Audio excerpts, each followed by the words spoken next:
اس حصے میں آپ سنیں گے قابیل اور اس کی قوم کی بے راہ روی اور سیدنا ادریس علیہ السلام کی بعثت، نبی کریم صلی اللہ علیہ وسلم کا چوتھے آسمان پر ادریس علیہ السلام سے ملاقات کرنا، ادریس علیہ السلام کی وفات کہاں ہوئی، زمین پر یا چوتھے آسمان پر، حقائق کی روشنی میں مفصل اور جامع تذکرہ۔ اب ہم آپ کو ادریس علیہ السلام کے بارے میں بتاتے ہیں۔ ایک حدیث میں ہے کہ آدم اور شیس علیہ السلام کے بعد ادریس علیہ السلام پہلے نبی ہیں۔ ایک دوسری حدیث میں ہے کہ ادریس علیہ السلام پہلے نبی ہیں جنہوں نے قلم کے ذریعے لکھا اور لوگوں کو کتابت سکھائی۔ حافظ ابن کثیر نے ان کا حلیہ کچھ یوں بیان کیا ہے: پورا قد و قامت، خوبصورت، خوب رو، گھنی داڑھی، عمدہ اوصاف کے مالک، چوڑے کندھے، مضبوط ہڈیاں، دبلے پتلے، سرمگی چمکدار آنکھیں، گفتگو باوقار، خاموشی پسند، سنجیدہ اور متین، چلتے ہوئے نظر نیچی، انتہائی فکر و خوض کے عادی، غصے کے وقت سخت غضبناک، باتیں کرنے میں شہادت کی انگلی سے بار بار اشارہ کرنے کے عادی۔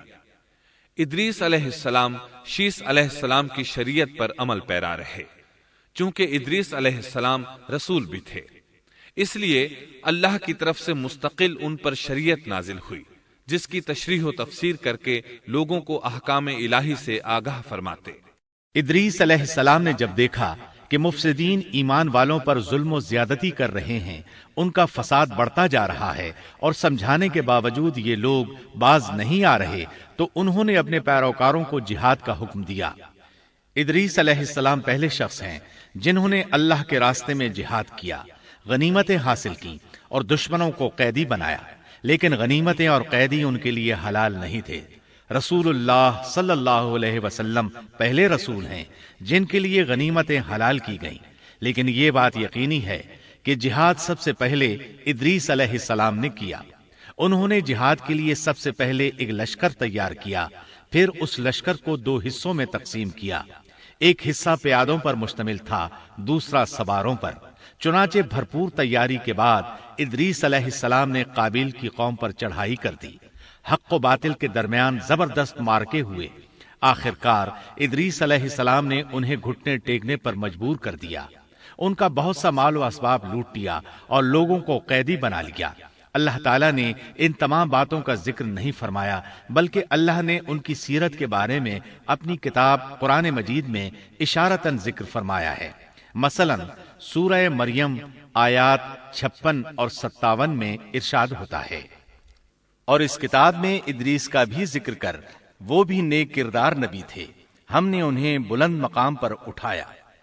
ان کے بلند مرتبے کے بارے میں بخاری اور مسلم میں حدیث موجود ہے کہ نبی کریم صلی اللہ علیہ وسلم نے فرمایا: میں نے معراج کی رات چوتھے آسمان پر ادریس علیہ السلام سے ملاقات کی۔ وہ چوتھے آسمان پر بلند مقام پر فائز تھے۔ ابن جریر نے ایک روایت بیان کی ہے، وہ روایت اس بات کی وضاحت کرتی ہے کہ اللہ تعالیٰ کے ارشاد سے کیا مراد ہے، اس کا کیا مفہوم ہے۔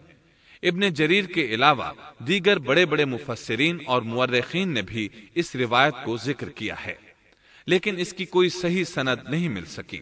وہ روایت یہ ہے: ابن ابی حاتم وغیرہ نے اس روایت کو ہلال بن یسار سے بیان کیا ہے۔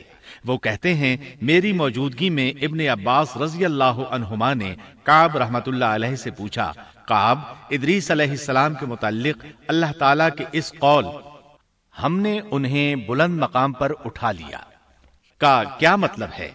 تو کعب رحمت اللہ علیہ نے جواب دیا: اللہ تعالیٰ نے ادریس علیہ السلام پر ایک مرتبہ یہ وحی نازل فرمائی: اے ادریس، تمام اہل دنیا جس قدر روزانہ نیک عمل کریں گے ان سب کے برابر میں تجھے ہر دن اجر دوں گا۔ ادریس علیہ السلام نے یہ سنا تو انہیں خواہش محسوس ہوئی کہ میرے اعمال میں روز افزوں اضافہ ہو، اس لیے عمر کا حصہ طویل ہو جائے تو اچھا ہے۔ انہوں نے وحی الہی اور اپنے اس خیال کو ایک رفیق فرشتے پر ظاہر کر کے کہا: اس معاملے میں موت کے فرشتے سے گفتگو کرو تاکہ میں نیک اعمال کا زیادہ سے زیادہ وقت حاصل کر سکوں۔ اس فرشتے نے جب یہ سنا تو ادریس علیہ السلام کو اپنے بازوؤں پر بٹھا کر لے اڑا۔ جب یہ چوتھے آسمان سے گزر رہے تھے تو موت کا فرشتہ زمین پر آنے کے لیے اتر رہا تھا۔ وہیں دونوں کی ملاقات ہو گئی۔ دوست فرشتے نے موت کے فرشتے سے ادریس علیہ السلام کے بارے میں گفتگو کی۔ موت کے فرشتے نے دریافت کیا، ادریس علیہ السلام کہاں ہیں؟ اس نے کہا، میری پشت پر۔ موت کا فرشتہ کہنے لگا، مجھے اللہ کی طرف سے یہ حکم ملا ہے کہ چوتھے آسمان پر ادریس علیہ السلام کی روح قبض کروں، اس لیے میں سخت حیرت میں تھا کہ یہ کیسے ممکن ہے۔ ادریس علیہ السلام تو زمین پر ہیں۔ چنانچہ موت کا فرشتہ ادریس علیہ السلام کے پاس آیا، ان سے اجازت طلب کی اور ان کی روح قبض کر لی۔ انبیاء کو یہ امتیاز حاصل ہے کہ فرشتہ ان کی اجازت کے بغیر ان کی روح قبض نہیں کر سکتا، اور رسول اللہ صلی اللہ علیہ وسلم کو تو یہ اختیار دیا گیا کہ آپ دنیا میں مزید رہنا پسند کریں تو رہ سکتے ہیں، یا پھر رفیق اعلیٰ کی رفاقت کو پسند کر لیں۔ آپ نے رفیق اعلیٰ کی رفاقت کو پسند فرمایا۔ اس طرح ادریس علیہ السلام کی روح چوتھے آسمان پر قبض کی گئی۔ انہیں بھی عیسیٰ علیہ السلام کی طرح آسمان پر اٹھایا گیا۔ فرق یہ ہے کہ عیسیٰ علیہ السلام کی روح قبض نہیں کی گئی۔ یہ واقعہ نقل کر کے کعب رحمت اللہ علیہ فرماتے ہیں کہ اللہ تعالیٰ کے ارشاد کی تفسیر یہی ہے، لیکن درست بات یہ ہے کہ یہ اسرائیلی روایت ہے۔ ادریس علیہ السلام کی وفات ہو گئی تو لوگ فساد میں اور بڑھ گئے، ان میں شر پھیل گیا، تاہم وہ توحید پر قائم رہے۔